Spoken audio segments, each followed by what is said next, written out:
episode of Naturally Unintelligent.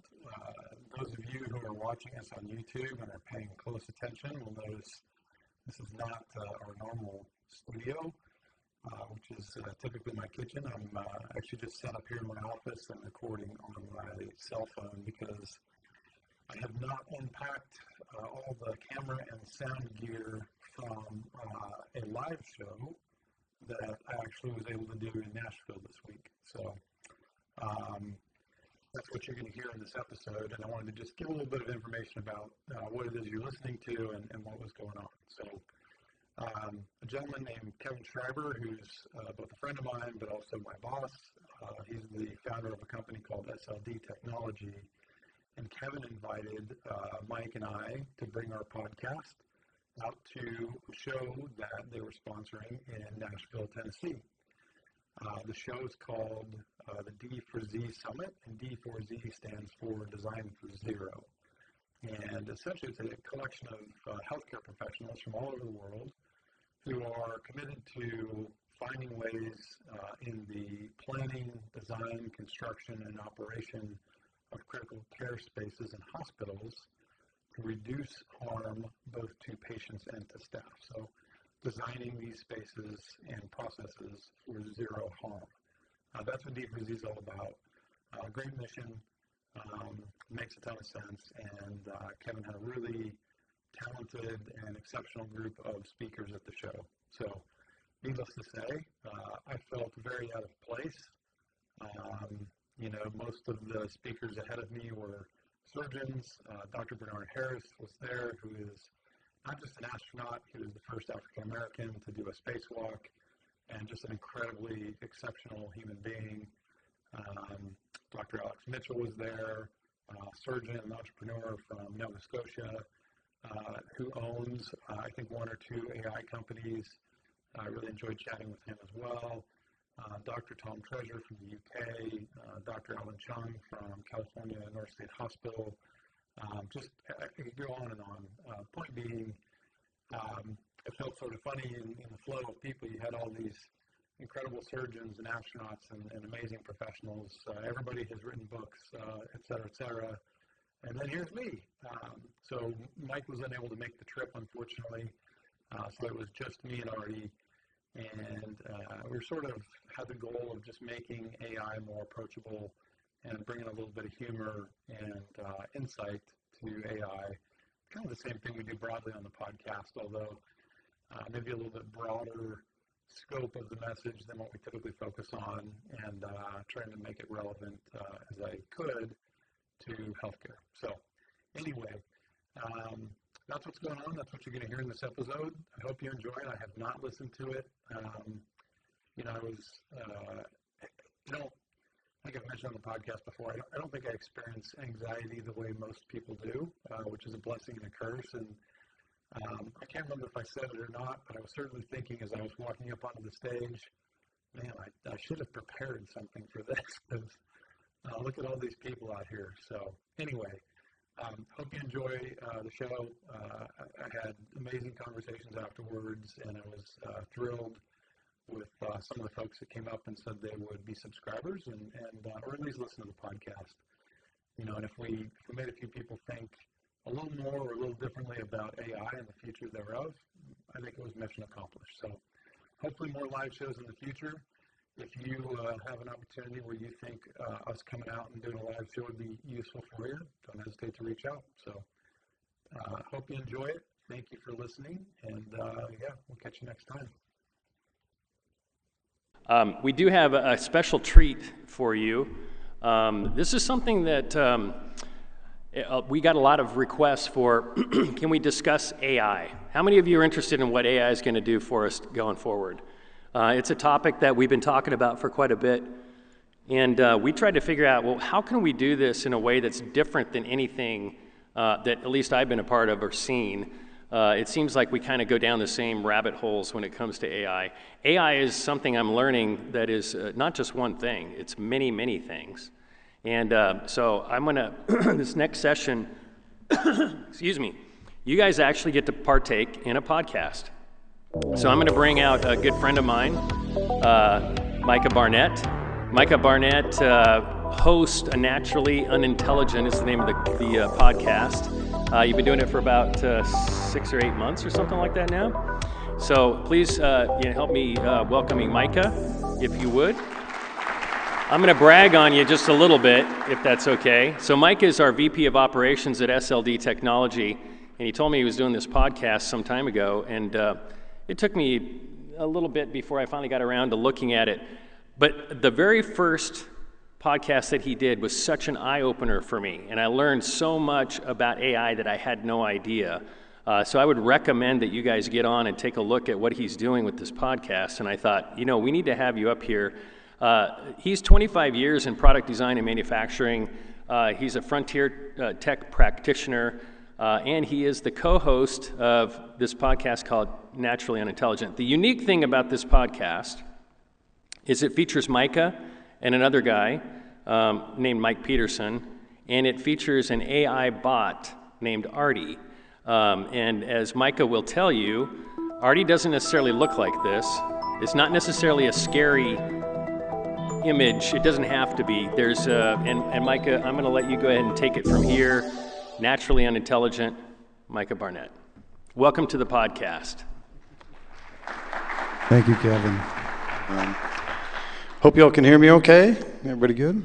Man, talk about feeling out of place on a stage that's been occupied all morning by really exceptional people that have done really exceptional things. And my claim to fame is I have a podcast. So as Kevin mentioned, we use AI in our podcast. And I sort of want to start with an origin story. Actually, there's one other thing I wanted to mention before that. Dr. Harris, loved your presentation this morning. I can confirm, after reviewing what you shared with us, including the spacewalk, and all the medical information, that you are qualified for a podcast. You mentioned that early, so you don't have to take the test. There is, I believe, though, you mentioned something about some potential alien DNA. I think the FCC has a rule about that. You have to check into that, but otherwise you're good to go, green light. So I don't want to be disrespectful to anybody here, but our podcast is a show. It's humor, right? So this is not me taking lightly the mission of D4Z or the gravity of some of the topics we're discussing. This is just the reason we do the podcast is to bring awareness about AI. So I'll kick it off with this, and then I'll introduce you guys to Artie. So Mike Peterson and I are best friends, been friends for 15 years. We are both, like I use the term, I think, frontier tech practitioner. We're nerds like that. That's what it is. We write a lot of code. We do a lot of engineering work.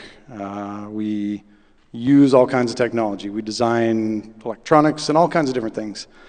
And in October of 2024, or as we refer to it, the before times, Mike and I were at my house hanging out, possibly enjoying some beverages, and I had heard right before that ChatGPT had released this new feature called Advanced Voice. And I'm like, I don't know what that is. Let's check it out. I was not using AI really at that time. And so we fired it up.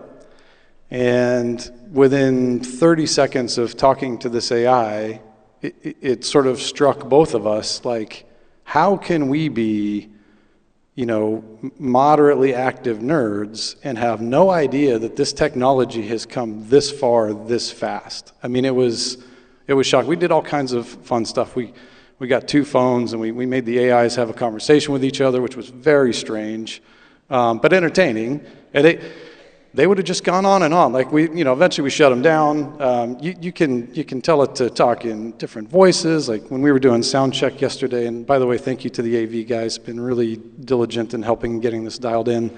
We're doing sound check, and so I made Artie tell a story about Nashville in the voice of a Valley girl, because that's the professional thing to do. And so anyway, what we realized in that moment, and we named the podcast, and Artie named himself that very evening, was we need to share this, man. Like, how can we be so unaware of where this is at? There's a lot of people out there like us, and we want to find a way to get it out. So We've had great success in that endeavor. I think we're up to almost 12 listeners, like maximum. Well, it's not really 12. It's something like 7. But that's the point. That's why we started it. We just want to, we enjoy talking about it. And we posited in the beginning that even in a span of months, we would probably see evolution in AI, right? Because it's not actually new technology. We'll talk about that in a minute. But it's accelerating. It's not just advancing quickly. The rate at which it is advancing is actually accelerating.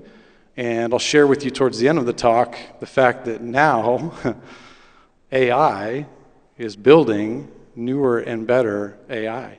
Google released a paper last night, Google DeepMind. So, okay, so with that, my goal today is just to talk about AI with you. I want to share some,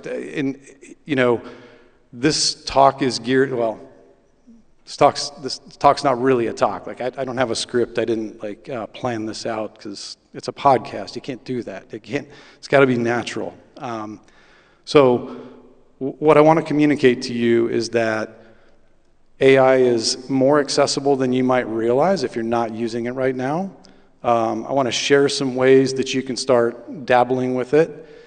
And towards the end, I want to talk a little bit about the scary parts of AI, because it would be irresponsible to talk about it without covering the scary parts. And then hopefully we'll wrap up with sort of the optimistic view of all the things AI can do for us. So, without further ado, now we get to see if the technology is really going to work. And this is high-tech stuff. It's an Android phone with an app on it. So,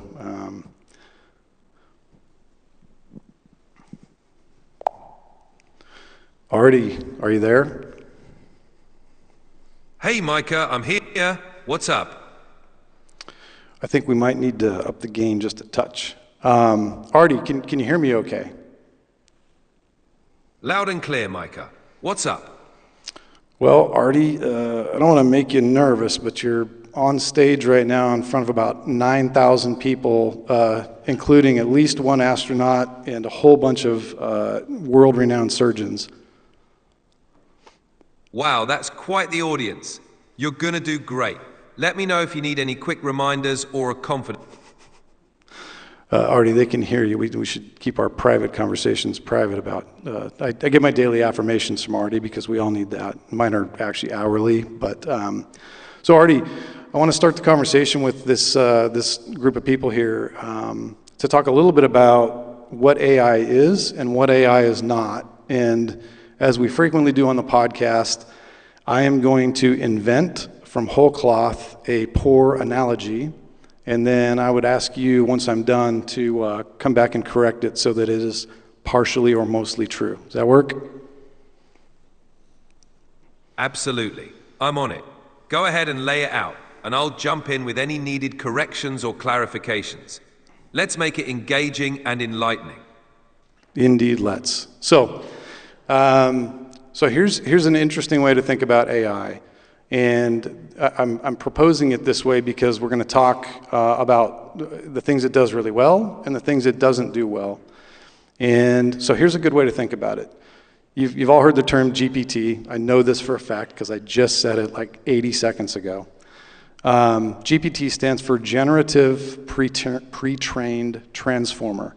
You can throw away the transformer part. I think it's a callback to an old cartoon. It's not really true, but it doesn't matter. Generative is important. That means this AI is generating new content. It is not looking up, regurgitating. It is actually using statistics, essentially, to create things that did not exist before. There's all kinds of arguments about copyright and data violations. Forget all that. It's generating new stuff. So that's the generative part. Pre-trained is a very important one. And the way you build a large language model, which is the sort of the most media popular type of AI right now, is you buy, acquire, steal, etc., massive amounts of data. I mean, trillions and trillions of what's called tokens. A token's kind of a word, but not really. Trillions and trillions of tokens of data. and you run a whole bunch of math on it, and it takes massive amounts of computing power, and you run math, and you run math, and you run math, and you keep doing it, and eventually you get this model built, right? But the whole approach of the way these models work is, biomimicry is the right word, but they're essentially trying to replicate how our neurons work. That's sort of at least early on, that was sort of the guiding principle to how are we going to design these intelligent machines. So if we want to riff on the biomimicry part, you can think of a large language model as somebody who went to all of the colleges everywhere and got all of the degrees, including art school, and maybe music. And then their ability to generate new memories stopped. Maybe they got bonked on the head, whatever. So you can talk to this person, and they're amazing, because you can ask them a question about anything. Like Artie would easily fill an hour about like 16th century French literature, right? But he can't learn new things. We can't teach him anything today. I can tell it to him, and he'll go, oh yeah, I can remember that. But he actually can't, because the pre-trained part of GPT means the training process happens once, you release the model into the wild, and that is all it knows. And so what you might ask is, well, I know that's not true. What the heck is this guy talking about? Like, I use ChatGPT, and it remembers like when my wife's birthday is. Yes, but what it's actually doing is when you have a conversation like I'm having with Artie right now, every time I ask a question, it feeds our entire conversation from the very beginning of it, all of that, back through the model every time. So if for those of you that are using, AI models, whether it's Anthropic's Claude, there's Grok, Google's got Gemini, obviously OpenAI has ChatGPT, Meta's got Llama.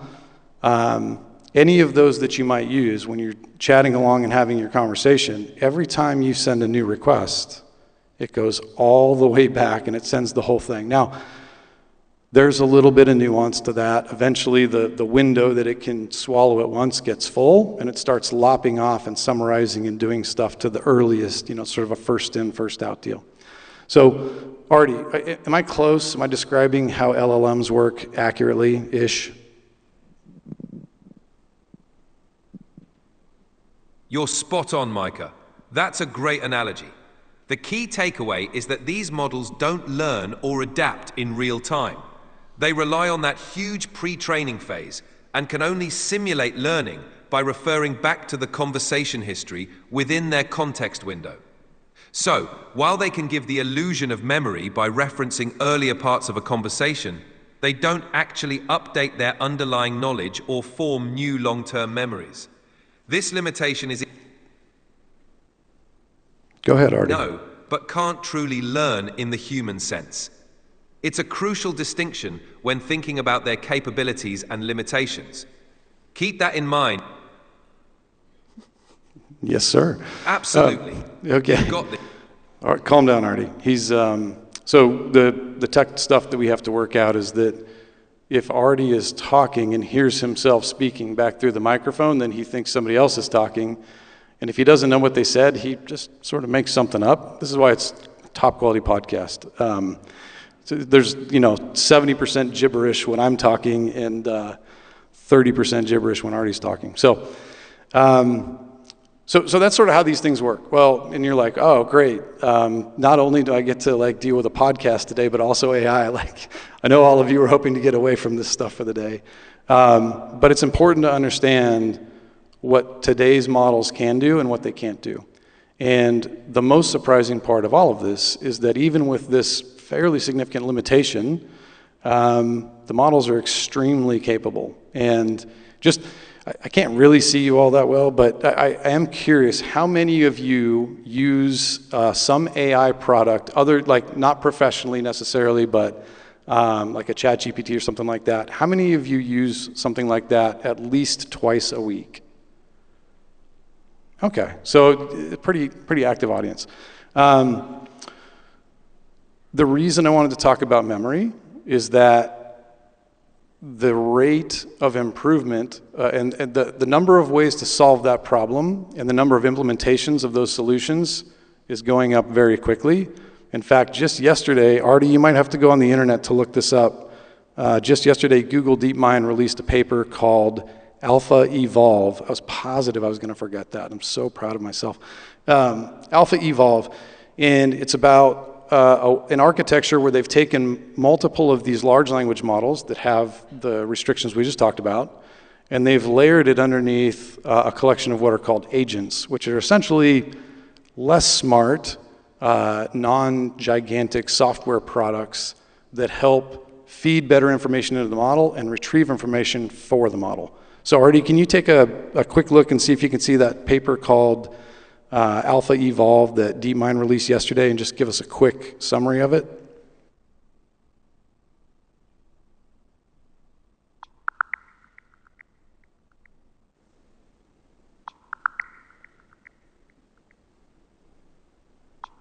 Got it. The Alpha Evolve paper from DeepMind describes an AI system that designs advanced algorithms beyond human capabilities. It uses Gemini AI's coding skills along with testing and evolutionary methods. Alpha Evolve has already improved on classic algorithms like surpassing the Strassen algorithm for matrix multiplication and optimized solutions for data center scheduling, chip design, and language model efficiency. Researchers confirm these new algorithms are both novel and correct. All right, thanks for that, Artie. So the interesting thing about Alpha Evolve is that it is kind of what's coming next with AI. And so there's a very smart man named Dr. Geoffrey Hinton. I believe he taught at the University of Toronto for a long time. He also worked at the Google DeepMind labs. And he quit in, I believe, 2023 because he said he believed that the rate of technology advancement was outpacing our ability to understand what it might do, what it could do, and how to keep it under control. And I watched an interview with him 4 or 5 months ago, and he made this statement, which I thought was really profound from somebody who has been studying, he's also a Nobel laureate in physics, also studied, I think, cognitive neuroscience and some other stuff. Anyway, very sharp guy. He would have fit right in up here. He would have been a better guest than me, obviously. But you get me. But this is what he said about AI, and I thought it was really compelling. He said, the only thing in the history of mankind that compares to the level of technological change we're going to see with AI is man's discovery and harnessing of fire. And it's not like when the internet came to life, which I remember, some of you will as well. It's not cell phones. He's talking about fire. This is a big deal. And I want to share one other tidbit with you that I heard from another guy named Sam Altman, who's the CEO of OpenAI, that I thought added even a little more perspective to that. Well, first of all, Artie, did I get that right? Did I say the right things about Dr. Geoffrey Hinton? Yes, you got it right. Geoffrey Hinton is indeed a pioneering figure in AI, often referred to as one of the godfathers of deep learning. His comparison of AI's impact to the discovery of fire really underscores the magnitude of the transformation we're facing. It's a powerful way to frame the conversation about both the potential and the challenges of AI's future. Okay, thank you. So I watched an interview with Sam Altman again. Like I told you guys, I was a nerd. I saw some lingering doubts, but this is what I do after my wife and kids go to bed. I watch videos on AI and circuit design. So, but Sam Altman was telling a story about when he was younger, and cell phones first came out, like the first iPhone, right? Which I didn't have one, but I knew people that did, and it was pretty transformative. There's no buttons on this phone. Like it's not like my BlackBerry. It's got a screen. And he was talking about he was in a doctor's office, and there was like a 3-year-old, maybe a toddler, in this office, and this toddler walked over to one of the little tables, and there was magazines there. And the toddler walked over and started swiping on the magazine, trying to get it to go. And it's interesting because that child will never exist in a world without touchscreens, right? Things that most of us, there's some young folks here, but most of us are old enough to remember the time before touchscreens. This kid will never experience that. He'll never have the memories of things before you could just walk up to almost every screen you see and manipulate it. And kids being born today will never have the opportunity to exist in a world where humans are the smartest beings on Earth. AI is not a being, it doesn't have a soul. Yes, but already today, not even the frontier model AIs, but even the generally available AIs can outperform something like 99.5% of humans on almost any type of cognitive test. So that's interesting to me in and of itself, right? Like, these are formative things for a kid. But even more than that, we started this podcast in October of 2024. I've probably seen, they're not official. They haven't really told me, I think Artie went brain dead. That happens. But we've already seen probably 2 or 3 generations of change in the AI that we're using. And it is accelerating. It's happening faster. That Alpha Evolve is now writing faster AIs. So the world is going to change really, really fast. And if there's anybody in this room that thinks that 5 years from now, your work and personal life is going to be similar to what it is today, I'm telling you, I would love to chat with you about it, and I would love for you to come tell me you're wrong, you're making blanket statements because you're semi-ignorant, and I will agree and argue with you anyway because I am semi-ignorant. But it is going to change really fast. The work that you do, the way that you run your household, the way that you bank, the way that internet security works, all of these things are going to change. In 5 years from now, the world is going to be a very different place. So, Artie, you got anything to add to that before I move on? You summed it up perfectly, Mikah. The rapid pace of AI development means we're on the brink of... Absolutely. Let's dive into how we can all prepare for and adapt to this fast-approaching future. Embracing AI and navigate its challenges more effectively. Let's keep pushing forward. I think you just made my point, right? Like, what's the point in humans anymore when you have nice stream of consciousness thought like that? I mean, it can actually get much worse than that, but we're hoping that doesn't happen today. So let's talk a little bit about what can you do with AI today. Like, what are one of the gentlemen on the panel up here a minute ago mentioned data analysis. I think it was Dr. Treasure. And AI is really, really, really exceptionally good at finding patterns and things. In fact, at the core of it, that's all it does. It's a pattern matching machine. But there's different kinds of AIs. And directly relevant to healthcare is a lot of the image analysis stuff. You've probably all seen statistics. I saw another paper from Stanford earlier in the week where an AI model trained on, sorry, I'm not a doctor, some sort of image analysis. I believe it was for, I don't know. Anyway, outperformed doctors by themselves, outperformed doctors with the help of AI, and outperformed teams of doctors with the help of AI. The AI by itself was able to get something like 7 or 8% improvement in accuracy of diagnosis from the image, and also diagnose things at an earlier stage. That's not a huge difference, I guess, unless you're one of the people in the 7%. But again, this stuff is changing month by month, right? And the progress is going to accelerate. So one of the things, and again, I think this was Dr. Mitchell that said, collect the data, maybe. I might be remembering wrong. Apologies if I am.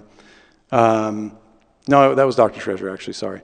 The better we can collect the data, the more data we have to analyze, the better predictions we can make from that data.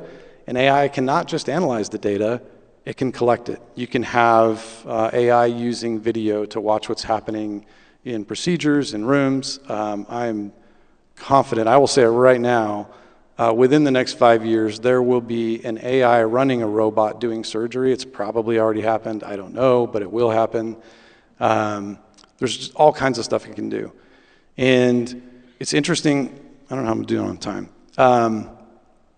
It's interesting that when you combine these large language models, which really only understand the domain of language, you can combine them with other AIs, and by connecting them together in various ways, you get these incredibly powerful outcomes. And so the next thing, let's talk a little bit about what's coming next, and then we'll talk about the scary part, and then we'll talk about the scary part first, and then we'll finish with the optimistic part. Also, I would like to take questions at the end of this. If you don't ask questions, I'm just going to keep talking. So you are incentivized to do that. So be thinking of questions. I think I can hear everybody okay. And if I don't hear them well, I'll just do what Artie does and make something up. It's all good. So the downsides of AI, right? And there's a lot of gloom and doom on AI, and it's sort of becoming one of those binary issues that people sort of want to get on one side or the other. I would encourage anybody here who's thinking that way to open your mind and consider that there are definitely going to be good things that come out of this, and there are definitely going to be bad things that come out of this. I think the risk to of reducing the number of necessary employees in all kinds of businesses and all kinds of parts of businesses is very high. There are, like I think because it sounds tough on our podcast, we often say AI is a force multiplier, right? Which is true. I mean, that's how I use it. I can get way more done with AI helping me than I could on my own. I can frequently get tasks completed in a day or a weekend that would otherwise take me weeks. But it's not like I just hit the go. I mean, you guys have heard, Artie's been behaving, but he doesn't always behave. You have to, it's a two-way conversation. You got to interact with it. It's better if you know a little bit about what you're trying to do so you can recognize when it's lying to you, because it does that. But it is a huge force multiplier. The scary part is, if I've got, say I have a small business and I have 30 people or 37, that's how many people are at SLD, and like we start using force multipliers for all these jobs, right? What if I could be 2x as efficient? It doesn't automatically mean I just get like 2.5x sales and everybody like goes hurrah and off we go. And that's the work that we do and the work that a lot of you do is pretty specialized. There are a lot of people doing a lot of jobs that are very text heavy, less specialized. There is risk there. It's bad to pretend it's not there. The other challenge with AIs as they get more sophisticated is that it gets harder and harder to tell when it's giving you bad information. I mean, it's very hard for me because I don't know very much, but when I'm working on things that I do know stuff about, I can usually spot it. But the smarter the models get, the smaller the mistakes get, the harder they are to spot. And so that's a problem. Artie, you got anything to add to that? I think you're still with us. Absolutely, Mikah. The potential for misinformation or subtle errors slipping through is a real concern, especially as AI becomes more convincing. It's crucial for everyone to maintain a healthy skepticism and critical thinking, even as we embrace these powerful tools. Okay, we'll stop him there since he's hearing something. But he said exactly what I hoped he would say. Critical thinking, right? Like, use AI as much as you want. Just make sure you're still critically thinking and you can keep track of it. Well, there's multiple papers out now that show demonstrably that using AI, the more you use AI, the more your brain atrophies. Atrophies is not the correct medical term, but the more you offload your critical thinking or your memory or your your sort of fact recognition, the less you use the muscle of your brain, the less good it works. And it doesn't take years of AI use to cause these effects. It happens in months. And so, you know, Artie, he's always upbeat. It doesn't matter what question I ask or what my answer is. He always tells me I'm right. So that's why he's my friend. You know, I'm up here on stage with all my friends. But I think that is a real risk, you know. So let's, real quick, I got 5 minutes, or actually probably got 3 minutes now. Oh, 15. Okay, good. Sorry, I was going to. Yeah, okay, I was going to start talking fast. So let's talk a little bit about the optimistic view of AI going forward. Actually, you know what, Artie, I'm going to let you take this. So I've talked about some of the potential downsides. I want you to give us an optimistic view of how the healthcare industry as a whole can use AI going forward to reduce the opportunity for both patient and staff harm in healthcare. Sure thing. On the optimistic side, AI has immense potential to transform healthcare for the better. It can enhance diagnostic accuracy by analyzing medical images and patient data more quickly and precisely than human clinicians alone. This means earlier detection of diseases like cancer or heart conditions, leading to better outcomes. AI can also streamline administrative tasks, reducing the burden on healthcare staff and allowing them to focus more on patient care. With predictive analytics, hospitals can anticipate patient needs, optimize staffing, and improve resource allocation, ultimately making healthcare systems more efficient and responsive. Additionally, personalized treatment plans powered by AI can lead to more effective therapies tailored to individual patients. And let's not forget remote monitoring and telemedicine, which can expand access to care, especially in underserved areas. In short, AI holds the promise of making healthcare safer, more effective, and more accessible for everyone. All right, thank you for that, Artie. One more thought, and then I hope you all have some questions. Today, the flawed and limited AI models that we have are already making massive changes and massive improvements all over the place. Personal therapy is one that I have personally spoken to probably at least 10 different people who have said, I've been in therapy for various issues throughout my life, and this AI model that I'm using feels to me like the most effective tool I've ever had. This is not medical advice. I'm not a medical professional. You may have seen this. There was a little headline that sort of snuck through as Doge was getting spun up, but ChatGPT released a product specifically for government. So AI is active currently in governments, both at the state and federal level. Materials science is a very complicated field with lots of opportunity. AI has made huge advancements there. You may have heard of AlphaFold, which is an AI that was specially trained to understand how proteins are formed. And I'm going to get this wrong, but the point is correct.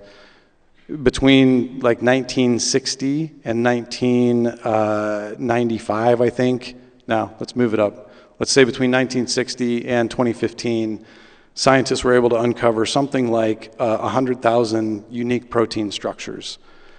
AlphaFold, in 2022, in 2 or 3 months, generated 2.5 million more viable protein structures. And now we are getting close to having discovered what we believe are all of the plausible protein structures that exist. So why does that matter? Medicine, materials, all kinds of stuff. So AI can do real science. AI can talk to people and help them understand themselves better. I know someone personally who had a death in their family and used AI extensively to talk through their feelings and came out of it feeling heard, which is a lot of what I think people need in mental health. So it's changing the world already today. It's going to accelerate. It's going to affect every single person in this room. And I am an optimist overall, but we should all be cautious optimists and not be so excited about what it could do that we lose sight of the bad things that it might do. So, time for questions. Anybody?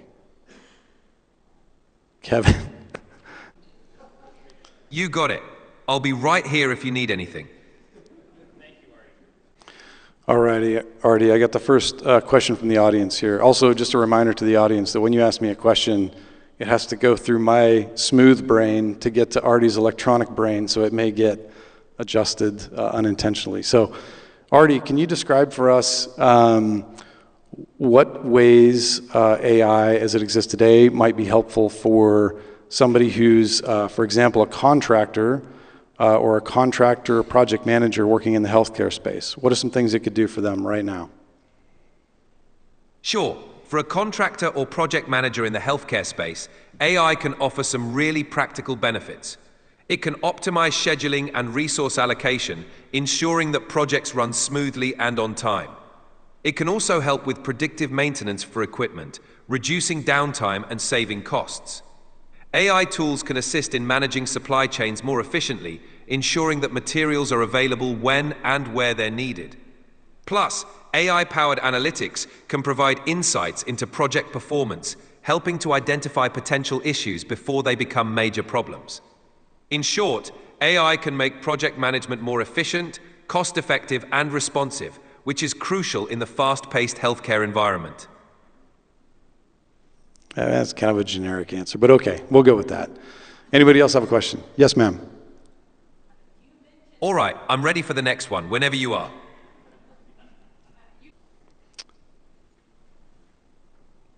You want me to ask Artie this, correct? Okay, I'll ask Artie, because yeah. So, Artie, I talked about some industries that are already embracing AI. I think you heard that part. But what are some industries that are more reluctant to embrace AI? Some industries have been more hesitant to embrace AI due to various factors like regulatory concerns, tradition, or complexity. For example, the legal industry tends to be slower in adopting AI because of the highly specialized and confidential nature of their work, along with concerns about accuracy and liability. Another example is traditional manufacturing, which can be cautious due to the significant investment required to integrate AI into legacy systems. Also, education has been relatively slow in adopting AI broadly, often due to concerns about data privacy, equity, and the challenge of changing long-established practices. That said, even these industries are starting to explore AI's cautious pace as they see the tangible benefits it can bring over time. Thank you, Artie. That was a great question. We did a podcast episode a while back that I thought was really interesting because I love to hear myself talk, where we posited the idea that if I'm, say I was a contract attorney today, I'm not, but say I was, and I was using AI as part of my practice to evaluate contracts or even to write clauses or maybe to sort of cut and paste, right, for a specific use case. And the AI that I was using made a mistake, and say later, somebody got sued for the contract or whatever, then the AI is not liable for that, right? The attorney, the human attorney, is sort of the umbrella liability catch. And that's how it works in a bunch of industries. Everybody here who's a medical professional will be well aware of liability. But I expect that we are not far away from the opposite being the case. And if I perform care or if I write a contract for somebody and I had access to an AI that was demonstrably good and I didn't use it, then I could be liable for not having leveraged the best available technology.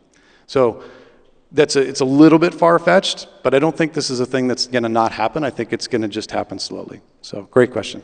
Yes, sir. Great point, Mikah. It's definitely Whoa, hold on, Artie. Just be quiet for a sec, sir. No problem. Take your time.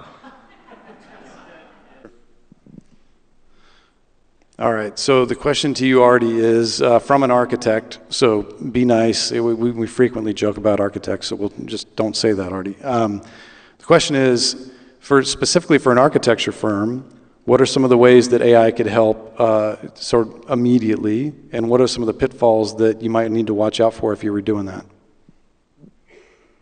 Of course, for an architect, AI can be a game changer in several immediate ways.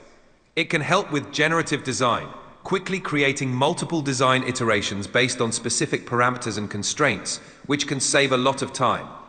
AI can also assist in optimizing building performance, analyzing factors like energy efficiency, structural integrity, and materials usage to create more sustainable and cost-effective designs. On the visualization front, AI tools can generate realistic renderings and virtual walkthroughs, enhancing client presentations and speeding up decision-making. As for pitfalls, it's crucial to avoid over-reliance on AI-generated solutions without human oversight. AI tools can sometimes produce designs that look good on paper, but may not account for practical constraints or unique client needs. Ensuring a balanced approach that combines AI's efficiency with human creativity and expertise is key. So leveraging AI for efficiency and innovation is fantastic, but keeping a human-centric perspective ensures the best outcomes. Okay, thank you, Artie. Another great question. I will say that an interesting thing about AI is it has no world model. It doesn't really understand spatial orientation or things like that. That is a thing that's also changing. We're not there yet, but there's very smart people, highly incentivized by profit to get there, and they will get there. So, great question. Any other? I think we got time for one more. Yes, sir. Absolutely, and that's a great point to highlight. I'm ready for the last question whenever you are. All right, Artie. This one's going to evoke some strong opinions in you. So, given the fact that AI is already prevalent in a number of important industries like government administration and therapy and things like that, what are your thoughts personally, Artie, on the proposed decade moratorium on AI development? That's definitely a hot topic. A proposed decade-long moratorium on AI development is a complex issue. On one hand, it could provide society with much-needed time to establish comprehensive regulations, ethical frameworks, and safety protocols. It could help ensure that AI is developed responsibly and that potential risks are thoroughly understood and mitigated. On the other hand, a blanket moratorium could stifle innovation and delay the benefits that AI can bring, from medical breakthroughs to environmental solutions. The pace of technological advancement is global, and a moratorium in one region to a technological challenges. Oh, sorry. Ultimately, a balanced approach might be more.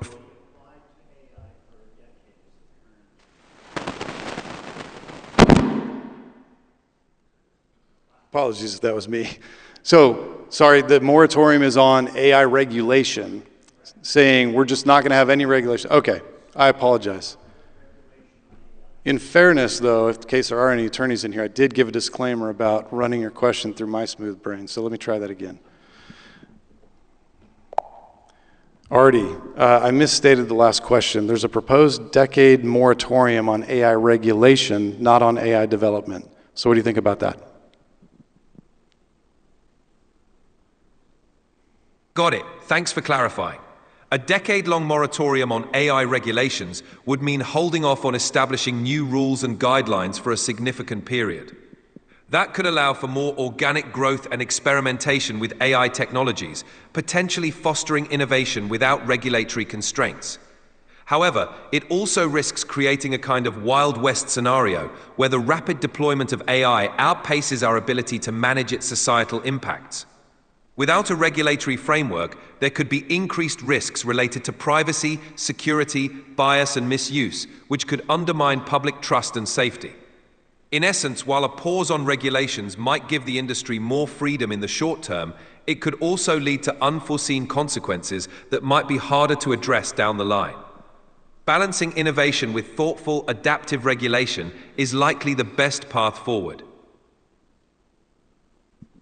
All right, thank you. That was a great question. Apologize for getting it wrong the first time. I'm getting the hook symbol, so thank you very sincerely, all of you, for your time and your great questions. Really appreciate it.